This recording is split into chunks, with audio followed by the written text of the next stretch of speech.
Masih dari lantai 2 Gedung Kompas Gramedia, Jalan Surotombat, Kota Baru, Yogyakarta. Selamat siang sahabat Sonora, kembali saya Hasta menemani suasana siang Anda. Sahabat Sonora juga smart listeners yang mendengarkan 97,4 Sonora FM dan 102,1 Smart FM Yogyakarta. Kita di program Family Talks, dan untuk edisi kali ini Rabu 6 September 2023 di siang kali ini pukul 13 sampai 14 nanti ya. Untuk temanya seputar pernikahan dini bukan solusi ini ya, bersama DP3AP2 Daerah Istimewa Yogyakarta. Dan narasumber kita sudah hadir. Ini ada Kepala DP3AP2 Daerah Istimewa Yogyakarta, ada Ibu Erlina Hidayati Sumardi SIPMM. Selamat siang Bu Erlina. Selamat siang Mas Hasta. Selamat siang juga sahabat Sonora dan smart listeners dimanapun berada. Alhamdulillah baik hari ini. Selalu ya. Kemudian dari Komisi D DPRD Daerah Istimewa Yogyakarta ada Pak Sukron Arif Butakin SEMAP. Selamat siang Pak Sukron. Siang Mas Hasta. Iya, ketemu lagi ya. Tapi kita temanya beda loh nih. Nggak melanjutkan tadi ya. Lebih menarik ini. Lebih menarik dan lebih. Ini kalau ini sudah luar biasa nih, nggak masuk jurang lagi. Agak anu ya. Itu lebih pembahasan aktual atau lebih kekinian. Aduh, ya deh, karena kita mau membahas seputar pernikahan dini. Itu ternyata bukan sebuah solusi loh nih kalau dari tema kita. Apakah nanti demikian? Nah, nanti akan kita sampaikan ya untuk perbincangan kita di siang kali ini. Yang mau gabung boleh di 5577762 atau bisa juga di 081754832000. Oke, kita ke Bu Erlina sama Pak Sukron nih. Pernikahan dini itu maksudnya gimana? Pagi hari gitu pernikahan dininya? Atau dini hari atau dini nama dini? Nama dini. Gimana ini? Monggo Bu. Ya, pernikahan dini itu karena sudah ada undang-undang pernikahannya, undang-undang perkawinan nomor 16 tahun 2019 itu perubahan atas undang-undang nomor 1 tahun 1974. Jadi kalau yang 74 itu dulu kan batas menikah pertama gitu. Yang perempuan itu 16 tahun, yang laki-laki 19 tahun. Nah, kemudian dirubah dengan Undang-Undang Nomor 16 Tahun 2019, di mana dua-duanya adalah minimal 19 tahun. Jadi undang-undang sudah menentukan itu batas minimal untuk pernikahan, gitu. Yang sama antara laki-laki maupun perempuan. Jadi kalau menikahnya sebelum usia yang ditetapkan di undang-undang itu namanya pernikahan dini. Pernikahan yang dilakukan di bawah usia 19 tahun. Sehingga di dalam undang-undang kemudian juga diatur, bila kemudian ingin atau yang punya keinginan untuk menikah sebelum usia 19 tahun, maka kemudian harus memenuhi syarat-syarat gitu. Dan harus mengajukan dispensasi pernikahan yang diajukan kepada pengadilan agama gitu, sehingga dan itu kemudian diatur kemudian di tahun-tahun berikutnya gitu ya, mulai tahun 2022 itu bahkan kemudian ditambahi aturannya begitu. Tidak hanya dispensasi pernikahannya itu diajukan kepada pengadilan agama, tetapi juga harus melalui rekomendasi dari dinas PPA gitu ya, kabupaten kota. Sehingga supaya persyaratan itu benar-benar kemudian dipenuhi, dan kemudian juga orang tua maupun pasangan yang mau menikah itu sama-sama kemudian menjadi paham dampak negatif, resiko dan sebagainya kalau pernikahan itu dilakukan sebelum usia 19 gitu. Kemudian nanti rekomendasi itu disampaikan kepada pengadilan agama untuk nantinya menjadi pertimbangan dari pengadilan agama untuk memperbolehkan atau meloloskan dispensasi itu atau tidak gitu. Nah, itu penting karena ya berdasarkan kajian-kajian dan sebagainya, bahwa umur menikah yang matang ideal ya. Ya, menikah yang ideal itu tidak di bawah usia 19 gitu. Tetapi bahkan BKKBN sudah melakukan kajian-kajiannya. Umur menikah ideal bagi perempuan itu minimal 21 tahun. Yang laki-laki minimal 25 tahun. Itu dianggap, atau berdasarkan semua analisis ya, dari mulai psikologis, kesiapan ekonomi, pendidikan dan sebagainya, itu dianggap sudah siap untuk menikah. Artinya sudah matang untuk memasuki dunia berkeluarga. Jadi semua menjadi pertimbangan, tidak hanya dari kematangan reproduksi sudah menstruasi misalnya ya. Itu tidak hanya itu gitu, tetapi juga hal-hal lain, misalnya kesiapan ekonominya, apakah sudah benar-benar bisa siap untuk hidup mandiri berkeluarga atau belum. Kemudian dari sisi sosial psikologi, apakah sudah siap berkeluarga dan kemudian terjun ke masyarakat, bersosialisasi, ikut kumpulan-kumpulan gitu. Kemudian juga dari sisi kematangan emosional, menjadi sebuah pasangan gitu ya, yang hidup bersama dalam satu keluarga, itu apakah sudah siap benar, apakah nantinya beradaptasinya itu dengan bisa dengan lebih baik atau tidak. Lalu kemudian pendidikan, dianggap kalau usia matang itu maka pendidikannya juga sudah selesai gitu ya, sudah cukup gitu untuk kemudian bisa bekerja dengan baik. Nah, bekerja itu dalam rangka untuk mencapai kematangan ekonomi juga, sehingga sudah nggak ngerecokin orang tua gitu ya, sudah bisa mandiri, dan kemudian kalau punya anak itu sudah benar-benar bisa mempersiapkan untuk membiayai, tidak hanya membiayai suami istri itu, tapi juga membiayai ketika sudah punya anak. Apalagi kan pembiayaan juga tidak sedikit ya kalau sudah punya anak ya. Dari mulai hamil aja sudah banyak hal-hal yang memang harus dikeluarkan gitu, supaya nantinya ibu dan bayinya sehat gitu. Kalau sudah melahirkan apalagi gitu. Tidak hanya kemudian memberi nutrisi pada si ibu supaya memberi ASI yang baik, tapi juga kemudian selamatan misalnya, kemudian juga persiapan untuk bayinya, ya box lah, ya pakaian lah, dan sebagainya. Apalagi sekarang pasangan modern sekarang kan pakai pampers yang harganya juga tidak murah gitu ya, supaya nggak terganggu tidurnya gitu. Nah, itu kan memerlukan banyak dukungan finansial ekonomi gitu. Ya, itu salah satunya gitu, sehingga memang harus mempersiapkan dengan benar. Maka kenapa rekomendasi dari BKKBN, perempuan minimal 21 dan laki-laki minimal 25. Oke, jadi karena memang dampak resikonya kalau menikah dini itu luar biasa ya. Karena ya rumah tangga itu maunya kan sekali seumur hidup ya, Bu, ya, pernikahan itu ya. Dan yang dalam rumah tangga itu rumit ya isinya Pak ya. Nggak sederhana, kalau sederhana biarkan rumah Padang aja deh. Sederhana. Nggak sederhana juga loh itu ya. Sebut merek itu. Oh iya ya. Aduh, ini harusnya di kalau bayar ini. Oke, just aja. Nah, Bu Erlina ini yang menjadi dampingan dari teman-teman di B3B2 nih. Ini terjadi pernikahan dini ini kenapa nih Bu? Ini ada banyak alasan ya. Ya? Pengajuan dispensasi menikah itu ada banyak alasannya. Yang sayangnya sebagian besar adalah karena kehamilan yang tidak diinginkan, artinya hamil duluan gitu, yang calon pengantin perempuannya gitu. Nah, itu agak sulit ya kalau yang sudah seperti itu gitu. Ya bagaimanapun kalau tidak ada kasus yang spesifik sekali, biasanya kemudian ya diberikan rekomendasi gitu, karena memang sudah hamil. Kemudian ada juga yang mengajukan dispensasi itu karena orang tuanya itu sudah menganggap anaknya itu sudah berpacaran, takut kebablasan gitu ya, takut berbuat zina. Itu juga ada pengajuan dispensasi yang seperti itu. Kemudian ada juga yang karena sudah pergaulan bebas, artinya sudah melakukan hubungan seksual gitu tapi belum hamil maksudnya.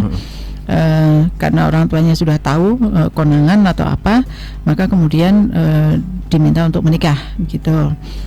Kemudian juga ada juga yang faktor orang tua, misalnya untuk ngenteng-ngentengi ekonomi ya, sehingga kemudian segera mau dinikahkan gitu.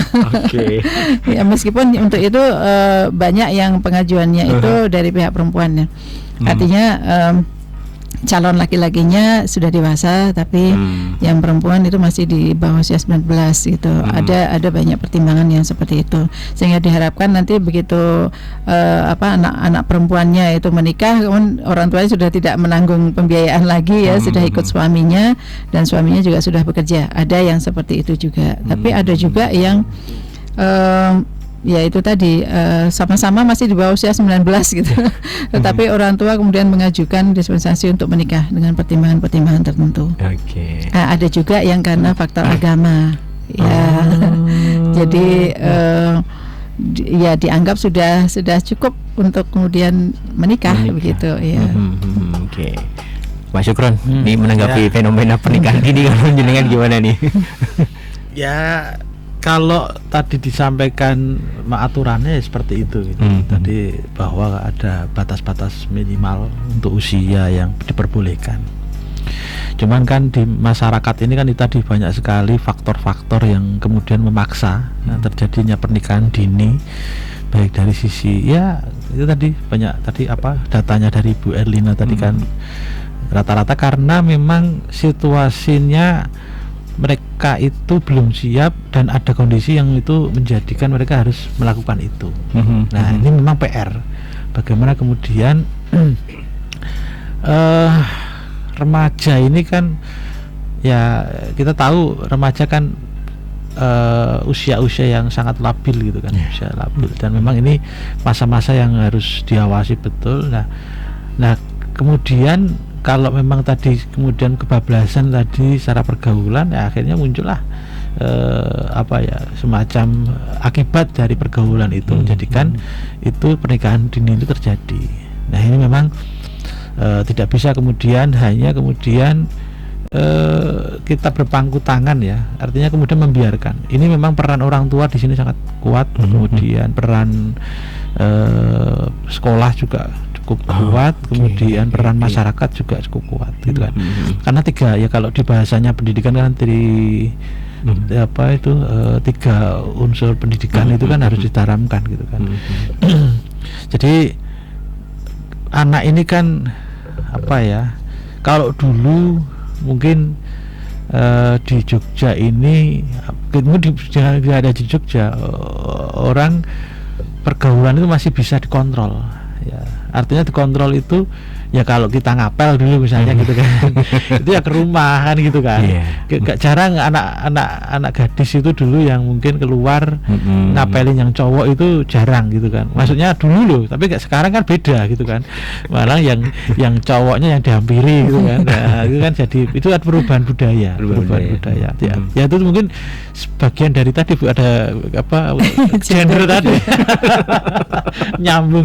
Wah ini keberhasilan gender atau apa? Tapi artinya kemudian bahwa kemudian norma-norma yang itu menjadi batasan-batasan untuk membatasi terjadinya muncul potensi untuk pernikahan dini itu sekarang kan hampir tidak menjadi pegangan utama bagi remaja yang hari ini mungkin kalau tidak dibekali dengan semacam dibekali dengan ideologi nilai-nilai yang itu ditanamkan sejak awal ya akhirnya mungkin mereka akan memang cara-cara memasukkan nilai ini kan macam-macam ya. Ada dengan doktrinasi, ada yang kebiasaan, ada yang kemudian dengan melalui media-media di lembaga di sekolah dan yang lain. Nah, cuman hari ini Nyun Sewu nilai-nilai itu mungkin sudah disampaikan, cuman pengawasannya yang harus hari ini itu orang tua cenderung abai gitu kan. Karena mungkin alasannya apa, mungkin karena kesibukan, karena alasan kemudian tidak memperhatikan secara secara penuh gitu kan pergaulan yang dilakukan anak. Nah ini memang ya Nyun Sewu semuanya harus sebagai orang tua, karena gini dalam ajaran pun juga seperti itu ya. Ya tanggung jawab orang tua tuh sampai menikahkan kan gitu kan.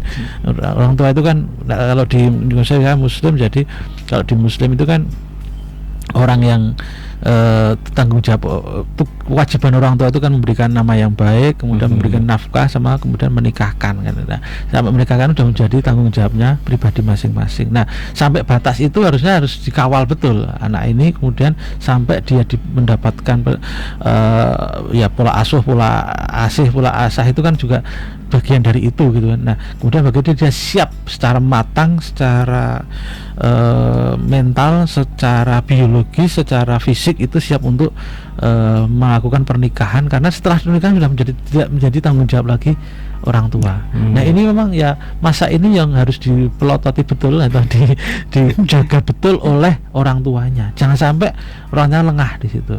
ya.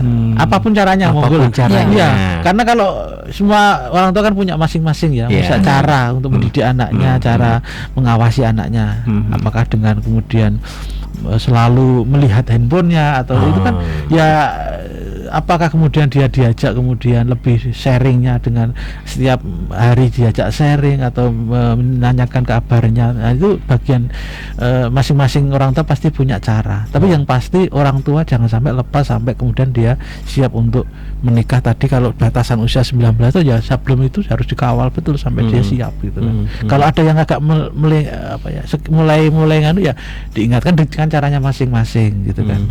Karena pasti karakter orang, sifat orang juga berbeda-beda gitu. Tidak bisa sama kemudian cara mendidiknya kita dengan yang lain pasti beda gitu Mas. Oke. Menarik, ini di awal sudah mulai tanggung jawab orang tua. Oke, kalau kita bicarakan tema kita kan pernikahan dini bukan solusi. Berarti memang ada dampak-dampak ya. Iya, jelas. Negatif, positif, ada semuanya kah? Negatif lebih banyak. Oh. Oke. Kita bahas satu-satu nih Bu. Negatif nih, apa nih kira dampaknya nih? Ya, jadi pertama memang dari sisi kesehatan ya. Bahkan dokter-dokter juga sudah menyampaikan gitu. Bahwa dari sisi kesehatan itu kematangan alat reproduksi, terutama yang perempuan ya. Terutama yang perempuan itu baru bisa tercapai di atas usia 19. Gitu ya. Kalau matang beneran gitu 21 lah ya. Tapi 19 itu sudah bisa. Nah, ini tidak hanya terkait sudah menstruasi, sudah bisa mengeluarkan sel telur, tidak demikian gitu, tapi kesiapan organ-organ reproduksinya. Karena kalau sudah menikah, itu kan biasanya kemudian juga ada kehamilan dan sebagainya. Nah, itu sangat berpengaruh. Kalau belum matang alat reproduksinya dan kemudian hamil gitu, itu belum sempurna lah organ reproduksinya untuk kemudian bisa menampung, membesarkan gitu ya, membuat tumbuh kembang bayi di dalam perut yang baik gitu, yang optimal gitu. Kenapa kok kemudian disarankan setelah usia 19? Kemudian tidak hanya itu, tetapi organ-organ reproduksinya itu pun belum cukup matang untuk melakukan hubungan seksual. Kalau terlalu dini itu akan berakibat pada nantinya dewasanya akan mengalami masalah-masalah kesehatan dalam organ reproduksinya. Misalnya kanker serviks dan sebagainya. Itu dari hubungan seksual aja sudah bisa berakibat seperti itu. Apalagi kalau semakin muda ya, umur 13, 14. Sekarang sudah ada anak-anak umur 13, 14 itu yang menikah karena hamil duluan gitu. Saya nggak bisa membayangkan nantinya masalah kesehatan untuk organ-organ reproduksinya seperti apa. Dewasanya nanti baru kemudian dampaknya itu muncul gitu. Tidak langsung gitu. Nah, kemudian juga mengandung risiko ketika kemudian ada persalinan sebelum organ reproduksinya itu matang ya. Nantinya dampak negatifnya itu biasanya kemudian berat badan bayinya rendah, ada kelahiran yang prematur misalnya, kemudian juga stunting bahkan bisa jadi gitu. Apalagi kalau yang hamil duluan dan masih usia anak begitu ya, yang tidak memperhatikan perkembangan bayinya gitu, kemudian stres karena masih anak-anak hamil gitu dan sebagainya, itu kan sangat berpengaruh pada perkembangan bayinya nantinya di dalam perut maupun setelah lahir, dan bisa menjadi stunting gitu. Kalau udah stunting nanti susah sampai gedenya nanti susah lah si anak itu. Nah, juga ada resiko kematian ibu dan bayi ya, salah satu ataupun dua-duanya itu kan, karena memang belum sempurna benar gitu. Itu dari sisi kesehatan, belum dari sisi pendidikan. Karena kan apalagi kalau yang masih usia anak ya, usia 19 itu ada yang sudah lulus SMA, ada yang belum. Nah, maka nanti tidak bisa optimal pendidikannya gitu. Itu pun baru sampai yang 12 tahun wajar pendidikan ya. Belum cukup untuk kemudian nanti hidup dengan lebih layak ya. Harusnya kan kuliah dan sebagainya, kan menjadi nggak bisa gitu. Otomatis nantinya juga menjadi SDM yang kualitas rendah. Sehingga bekerjanya juga di sektor-sektor yang dengan upah atau gaji yang rendah juga. Nah, nanti akan menimbulkan kemiskinan juga kan. Nah, jangan sampai kemudian ini miskin yang turun-temurun terus gitu ya, dengan hal-hal seperti ini gitu.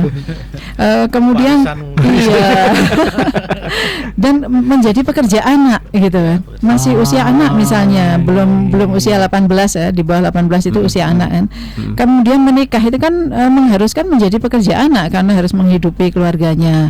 Apalagi kalau sudah hamil kemudian melahirkan tadi, menghidupi anaknya juga gitu. Wah, udah pokoknya kacau deh gitu. Nah, lalu dari sisi psikologis tadi, belum cukup matang mentalnya.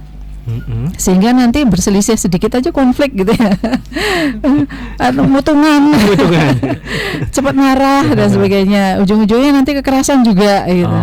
Nah, ada banyak hal, ketidakmatangan psikologi itu menimbulkan dampak-dampak negatif di dalam relasi antar suami dan istri gitu. Apalagi masih sama-sama muda yang pengennya dolan tapi nggak bisa dolan karena harus mengasuh anak, harus punya tanggung jawab nyariin nafkah dan sebagainya kan, menjadi tidak bisa berkembang dengan bebas gitu ya, dan menimbulkan kemarahan-kemarahan, depresi-depresi. Bagi kesehatan mental, kesehatan psikologis jelas tidak baik gitu. Kemudian dari sisi kependudukan ya, semakin muda menikah kan berarti akan semakin panjang umurnya untuk bisa melahirkan anak gitu. Artinya kan kemudian sangat mungkin anaknya menjadi banyak dan sebagainya. Itu potensinya. Ya syukur-syukur kalau kemudian KB ya, sehingga kemudian paham gitu, membatasi kelahiran, membatasi jumlah anak. Nah, memang harapannya kalaupun kemudian terpaksa sekali harus menikah di bawah usia 19 gitu ya, tetapi belum hamil gitu, ya nanti hamilnya setelah matang. Yang perempuan setelah usia 21 lah gitu. Baru jadi KB duluan lah, baru kemudian nanti hamil gitu. Nah, untuk yang dampak berikutnya kesetaraan gender tadi, karena kemudian ketidakmatangan itu berpotensi untuk menimbulkan kekerasan ya. Juga menimbulkan ketidakadilan gender yang semakin tajam, yang menimbulkan konflik-konflik nantinya. Jadi ada banyak negatif-negatif seperti itu. Yang jelas kalau yang bisa dirasakan sendiri ya nggak enak banget ya, masih muda banget gitu, yang masih harusnya dolan kemana-mana, mencari wawasan sebanyak mungkin gitu, mencari teman sebanyak mungkin, tiba-tiba kemudian berkeluarga dengan pembatasan-pembatasan yang banyak sekali. Kalau mau dolan sama teman-temannya juga dicemburuin sama pasangannya, nggak enak ya. Jadi nggak usah lah gitu ya. Ribet pokoknya. Ribet. Oke. Itu dari segi dampak negatifnya ya. Tapi sebenarnya ada dampak positifnya dari ya.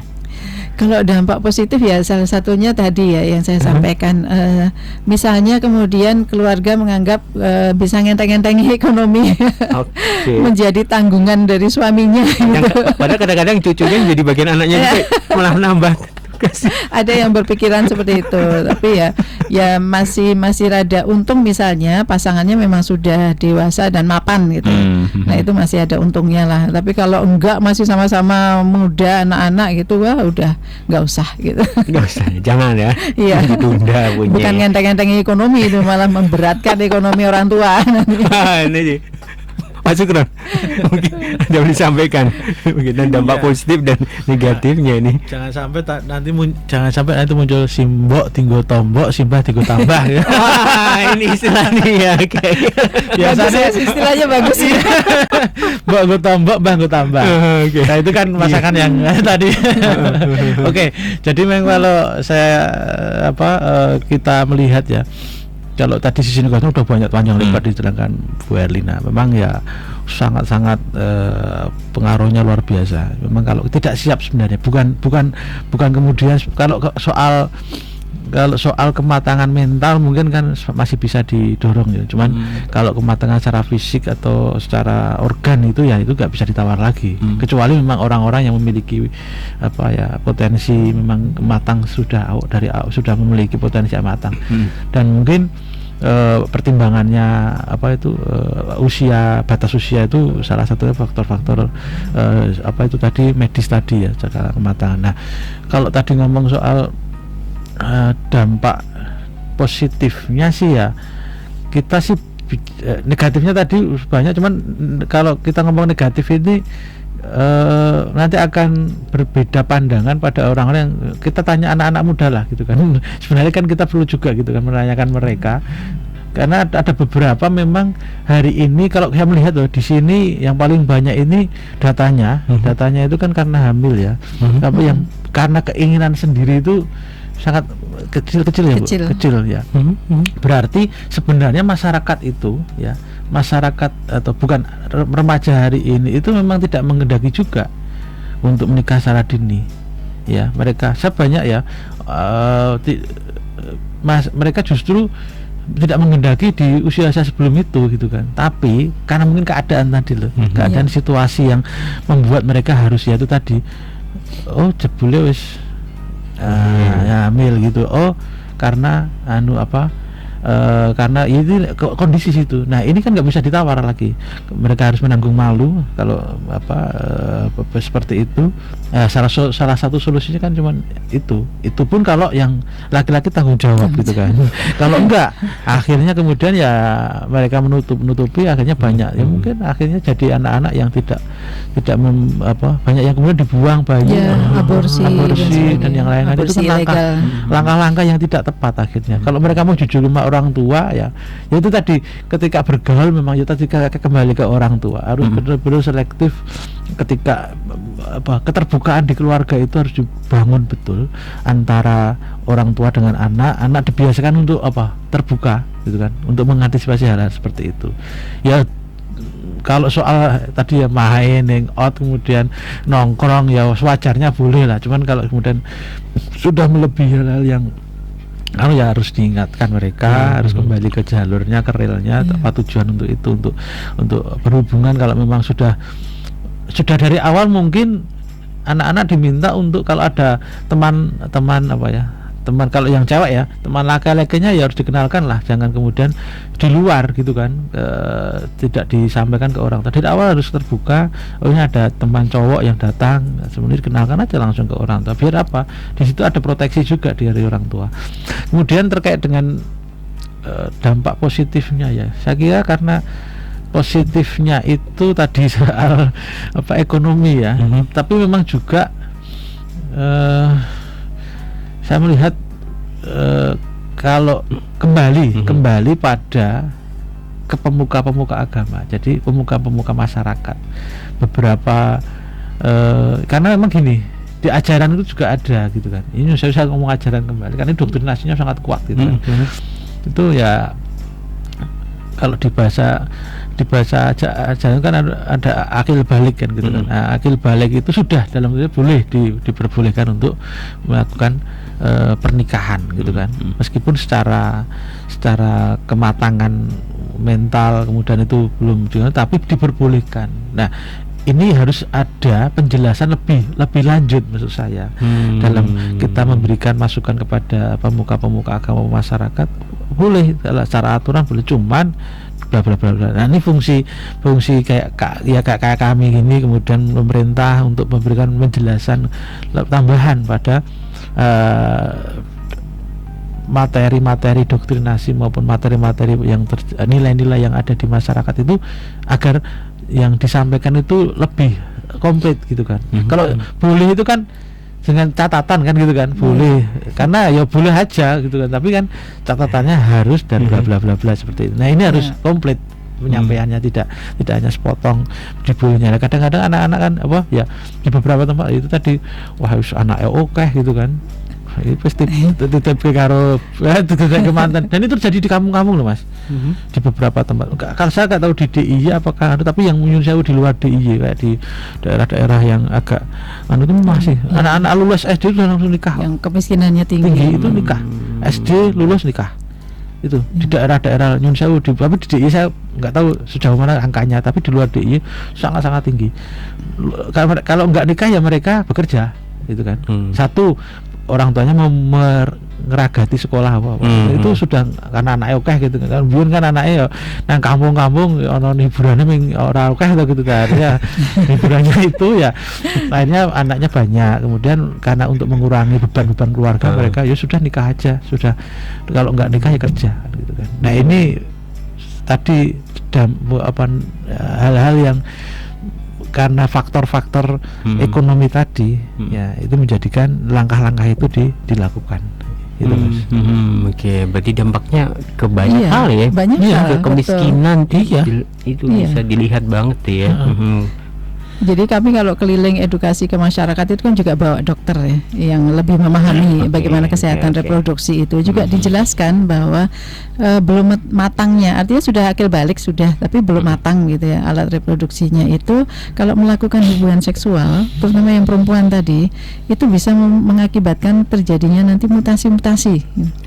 Yang nantinya kedepannya itu potensial untuk tumbuh menjadi tumor atau kanker gitu ya. Ya itu bahayanya itu. Gitu. Ya. Makanya selalu kami rekomendasikan ya, edukasikan supaya kalau setelah matang benar saja menikahnya, jadi di atas usia 21 tahun gitu. Oke, baik. Udah 30 menit ternyata nih. Kita harus break dulu untuk kecocok antara waktu. Sebelum nanti kita lanjutkan nih, menarik banget nih ya perbincangan kita sahabat Sonora. Tadi disampaikan karena dampak negatifnya itu lebih banyak daripada dampak positifnya ya, walaupun secara ya itu sedikit dipaksa untuk menjadi lebih dewasa sih. Oke, tapi dampak negatifnya akan lebih panjang lagi ya. Karena tadi di awal tadi disampaikan karena pernikahan itu nggak cuma seumur jagung, tapi harapannya satu kali dalam seumur hidup ini. Makanya jangan suka coba-coba gitu ya. Oke. Jangan suka coba-coba, Mas. Iya. Nanti berikutnya. Yang coba-coba masakan aja. Dicoba. Kita break dulu ya sahabat Sonora juga semua listener. Sebelum nanti kita lanjut lagi perbincangan kita.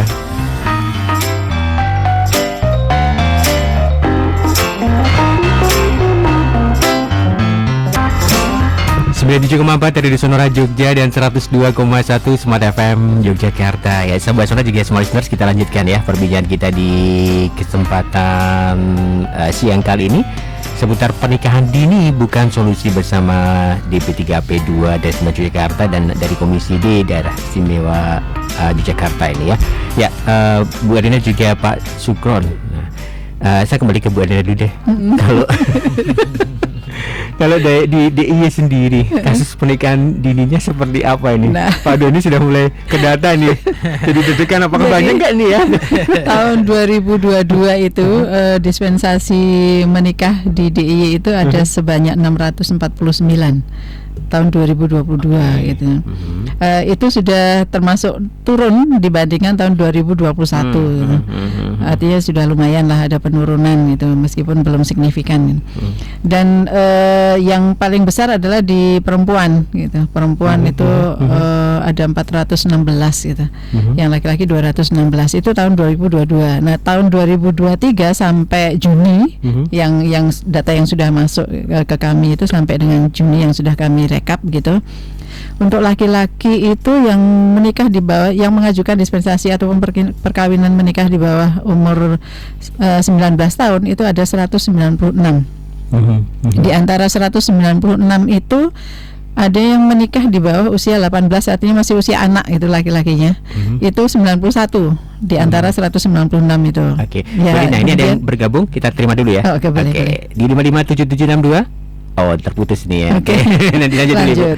Nah, kemudian yang perempuan yang menikah di bawah usia 19 tahun itu ada 503. Kalau laki-laki tadi 196 ya, yang perempuan itu 503 itu baru sampai Juni ya. Kemudian dari 503 itu yang di bawah usia 18 itu ada 210, artinya yang masih usia anak itu ada 210 gitu. Nah, kalau berdasarkan tadi rekomendasi kematangan ya, yang perempuan di bawah usia 21 itu karena kematangan itu setelah 21 tahun ya. Yang perempuan menikah di bawah usia 21 tahun itu ada 857. Sudah termasuk yang anak-anak tadi ya, udah semuanya tadi 857. Yang laki-lakinya yang menikah di bawah usia kematangan 25 tahun itu ada 2848. Nah, ini kan harus mendapat perhatian semua pihak ya. Bahwa ada golongan-golongan masyarakat kita ini, angka-angka ini tadi itu yang menikahnya belum matang benar gitu ya. Sehingga rentan, termasuk perkawinan yang rentan gitu. Ya rentan konflik, rentan ekonomi, rentan macam-macam tadi, sehingga harus diperhatikan. Apalagi yang masuk di dalam angka yang di bawah usia 19 tahun tadi. Baik laki-laki maupun perempuan, itu kan berarti ada sekitar 699 yang harus sangat mendapat perhatian begitu, karena memang belum matang gitu. Masih belum mencapai usia 19 tahun. Nah, itu harus kemudian diikuti terus gitu ketika perkawinan ini sudah terjadi, karena rentan miskin, rentan bermasalah, rentan kehamilan melahirkannya, ya rentan segalanya tadi. Dan sangat potensial untuk sebelum 5 tahun aja nanti bercerai gitu. Nah, angka perceraian di DIY ini kan juga termasuk tinggi, 5.000 lebih gitu. Nah, ada 2022 itu ada 5.573. 2021 ada 5.942, sekitar hampir 6.000-an gitu. Nah, apalagi kalau kemudian perceraian itu sudah menghasilkan anak, kan ada akibat-akibat lagi gitu ya, yang perlu mendapat perhatian. Maka kami selalu menghimbau supaya menikahlah setelah matang benar gitu. Sehingga tidak berakibat pada misalnya rentan menjadi perceraian tadi. Karena kalau ada perceraian itu akibatnya itu sudah panjang terhadap anak-anak kita gitu. Oke. Bu Ernia, kalau kita ngomongin sebentar, jadi kan ini kaitannya dengan dispensasi untuk menikah itu ya, dan itu menjadi ranah dari ini Kemenak gitu ya. Ya, meskipun kemudian rekomendasinya dari DP3AP2-nya. Ya, jadi ada aturan baru gitu. Karena kan harus kemudian dikorek ya, dianalisis gitu. Ini pengajuan dispensasinya karena apa? Penyebabnya apa? Apakah masih mungkin untuk kemudian ditunda dan sebagainya. Kemudian apakah rentan atau tidak, sebenarnya kerentanannya seperti apa sih, kondisi orang tuanya seperti apa, kondisi calon pengantinnya seperti apa. Nah, itu kemudian secara aturan diserahkan kepada OPD yang menangani pemberdayaan perempuan dan perlindungan anak gitu. Nah, di DIY ini juga demikian. Jadi pertama yang mengajukan dispensasi itu kemudian harus mendapatkan rekomendasi dari DP3AP2-nya. Nah, DP3AP2-nya kabupaten dan kota itu ada yang di UPT PPA-nya, ada yang di Puspaganya untuk memberikan rekomendasi itu, tergantung dari kebijakan kabupaten kota. Ya. Terus untuk kaitan dengan untuk menurunkan jumlah yang dispensasi ini seperti apa langkah-langkah yang dilakukan? Ada banyak sosialisasi edukasi ya yang kami lakukan di semua lini, semua kami tempuh lah, tatap muka langsung dengan masyarakat, dengan tokoh-tokoh, dengan macam-macam, kemudian juga ke sekolah-sekolah, termasuk masuk ke sekolah-sekolah dengan sosialisasi edukasi kesehatan reproduksi, kemudian untuk pembentukan PIK-R gitu ya, artinya agen-agen remaja yang kemudian menularkan pengetahuannya terkait kesehatan reproduksi, kemudian juga masuk di media-media elektronik gitu ya untuk sosialisasi edukasinya, kemudian semua media sosial juga kami mainkan gitu, termasuk media sosialnya untuk pusat pembelajaran keluarga tadi dengan banyak melakukan edukasi-edukasi terkait kesehatan mental, kesehatan reproduksi dan sebagainya. Dengan komisi? Termasuk membagikan buku saku, kemudian dengan komisi D sudah tentu itu bersama-sama itu turun ke masyarakatnya gitu, untuk memahamkan masyarakat, orang tua maupun remaja gitu ya, anak-anak gitu, untuk paham mengenai hal ini, pendewasaan usia perkawinan ya. Wah, ini menarik, pendewasaan usia perkawinan ya, PUP itu kemana-mana lah. Yang di instansi PPA-nya kabupaten kota juga melakukannya, jadi bersama-sama. Nah, kita harapkan ini menjadi gerakan bersama, kampanye bersama untuk pendewasaan usia perkawinan, pencegahan perkawinan usia anak gitu, penting sekali. Jadi komisi Pak Sugron nih, gimana nih kalau strategi yang dilakukan? Kalau strategi saya sih gini, perkawinan remaja ini kan melibatkan remaja pastinya. Sasarannya mau disasarkan remaja.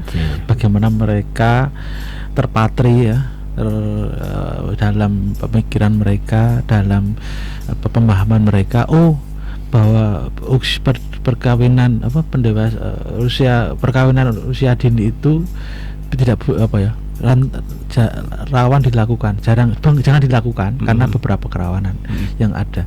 Nah, memang strateginya harus mengikuti zamannya menurut saya gitu kan. Ya, hari ini misalnya harus ada kegiatan atau program kegiatan yang itu langsung bisa yang medianya yang itu menjadi trennya di anak muda, atau memakai simbol atau memakai objek-objek yang itu memang bisa langsung mengena pada mereka.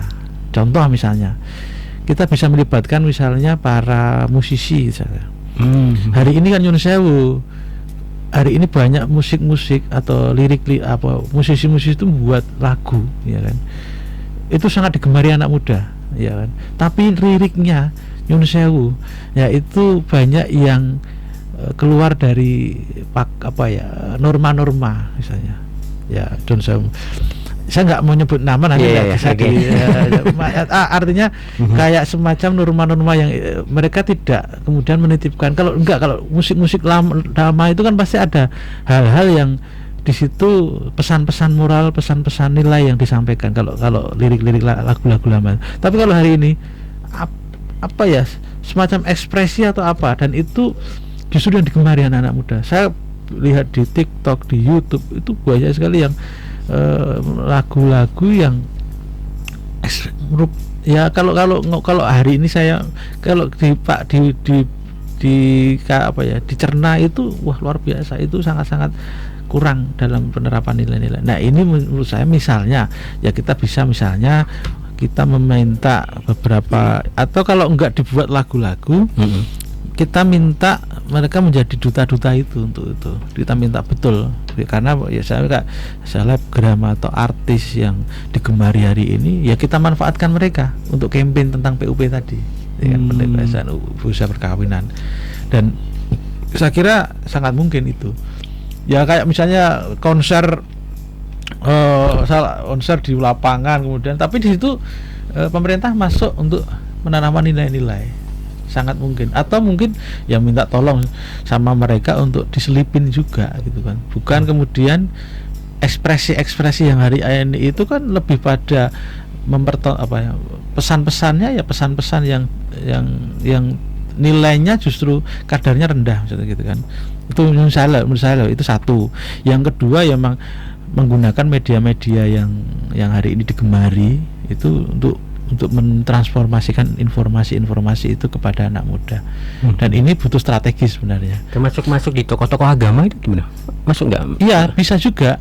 Cuman kan segmennya kan beda-beda mas. Oh gitu. Ya okay. Tokoh agama misalnya kayak tokoh agama, Pak Kiai, Pak Ustadz, pendeta dan yang lain-lain atau apa, itu kan ya segmennya itu. Tapi yang anak-anak muda yang rentan ini kan saya gini, ya saya nggak apa-apa lah nanti ada lirik Mangkupurel misalnya kan gitu kan ya, saya sebutin aja kan kalau diterima anak kecil dan itu dinyanyikan anak kecil gitu kan, langsung berimajinasi kan, apa sih imajinasinya gitu kan, dan masing-masing kalau sudah dewasa mungkin langsung paham. Tapi kalau anak mereka mencari informasi, mencari di media-media yang ini liriknya kalau sampean cermati kan sangat-sangat ya meskipun dengan bahasa-bahasa ya Gunung Semeru dan yang lain-lain itu kan, tapi kan itu menjadikan orang bertanya-tanya, anak kecil kemudian bisa menyanyikan, kemudian mencari artinya sendiri tanpa dibina oleh orang tua, itu terbentuk di situ dan menjadi kebiasaan, dan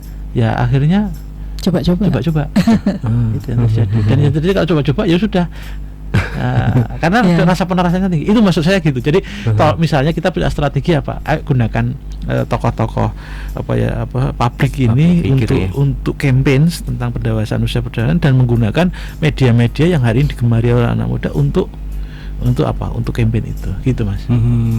Jadi usia anak atau usia remaja ya. Itu kan keingintahuannya tinggi. Ya. Kemudian ketika keingintahuan tinggi, mereka bisa mengakses dengan lebih banyak ya, lebih bebas gitu melalui media-media yang sudah tersedia karena teknologi informasi begitu cepatnya ya, tidak ada pembatasan, bahkan orang tua mengalami kesulitan untuk membatasi, maka mereka bisa mengakses macam-macam. Nah, keingintahuan tinggi mampu mengakses gitu ya, bahkan sampai ke visual gitu ya, bentuk-bentuk visual, tidak hanya bentuk-bentuk yang bisa didengar gitu. Maka keingintahuan dan akses itu kemudian menimbulkan keinginan untuk mencoba biasanya kan. Nah, keinginan mencoba yang belum dilambari, didasari dengan kematangan secara emosional mental tadi. Pertimbangannya itu masih belum nyandak gitu ya, karena masih usia anak gitu atau remaja. Sehingga coba-coba itu ya seringkali kemudian kebablasan tadi. Nah, belum mempertimbangkan akses negatif-negatifnya gitu. Ini yang bahaya, termasuk ketika anak-anak kemudian sudah melakukan hubungan seksual masih dalam usia muda tadi ya, tanpa sepengetahuan orang tuanya, bahkan itu juga berbahaya gitu. Apalagi kalau kemudian sampai hamil. Dan berbahaya lagi kalau sampai hamil kemudian melakukan tindakan-tindakan aborsi sendiri, misalnya dengan meminum obat-obatan atau melakukan banyak tindakan-tindakan gitu kan, yang kemudian tidak mampu membuat aborsinya, tidak mampu gugur, tapi justru mengakibatkan cacat bayinya ketika lahir gitu. Itu kan berbahaya lagi dan merugikan bagi anak yang dilahirkannya juga gitu. Dan menimbulkan ekses-ekses lainnya, kesulitan-kesulitan lainnya bagi keluarga yang mengasuh. Nah, itu kan pertimbangan-pertimbangan itu yang belum nyandak di anak-anak remaja kita kan. Sehingga coba-coba itu ya dianggapnya itu hanya sebuah kesenangan, tapi ketika kemudian mendapatkan ekses negatifnya, itu tidak bisa berbuat apa-apa. Nah, itu yang disayangkan sekali. Maka memang sangat penting orang tua itu memahamkan terkait dengan kesehatan reproduksi ini, terkait hal ihwal tentang seksualitas dan sebagainya. Jangan menganggap tabu pelajaran tentang hal ini ya, karena sangat penting anak-anak kita itu paham tentang seksualitas, tentang kesehatan reproduksi gitu, supaya nanti tidak keblondrok gitu ya. Gitu. Mereka harus bisa juga dididik untuk pengendalian diri. Ya, pengendalian emosi termasuk pengendalian dorongan seksual yang di masa remaja itu kan tinggi ya. Dorongan seksualnya. Nah, itu harus bisa dikendalikan. Tugasnya orang tua, tugasnya sekolah atau guru-guru di sekolah, tugasnya tokoh-tokoh masyarakat itu kan untuk memahamkan itu juga gitu. Sehingga anak-anak meskipun baru dalam tahap dorongan yang tinggi tadi, baru dalam tahap keingintahuan yang tinggi, keinginan untuk mencoba-coba yang tinggi, tetapi dengan bantuan dari lingkungannya, lingkungan keluarga, sekolah dan masyarakat, itu kemudian memiliki kemampuan untuk melakukan pengendalian diri dengan baik, termasuk mengendalikan diri dari bujukan-bujukan yang tidak perlu tadi itu. Ya. Pentingnya sebuah pendewasaan usia perkawinan ya, karena banyak yang harus dipersiapkan. Ketika sudah menikah pun juga banyak persiapan itu yang harus dilakukan gitu. Nanti seperti apa sih kesiapan-kesiapan yang harus dilakukan, harus ada ketika kita sudah menikah? Di segmen terakhir ya, sekaligus nanti menutup kebersamaan kita ini. Oke. Nah, dan kita harus break dulu ya, Sobat Sonora juga smart listeners, sebelum kita lanjutkan perbincangan kita di kesempatan siang kali ini.